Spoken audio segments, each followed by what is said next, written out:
Wala pa rice. Ito exercise na to. Subukan namin. Kasi nagutok daw yung buto-buto mo. Yan. Higa ka lang. Tapos ganyan mo. Itaas pa. Tapos ganyan. Hawak sa taas kamay. Okay. Asawa ko naman. Subukan daw niya. Tingnan natin kung totoo.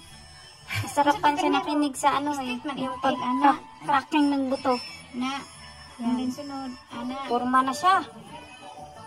Tayo na siya.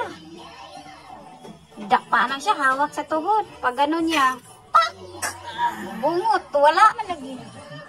Subukan naman niya sa kabila. Dapa siya. Tuhod. Yan. Kamay tuhod. Pak! Uy, kautot na. Nako, nautot na lang siya. Wala pa rin siya. Utot lang din. Dili legit.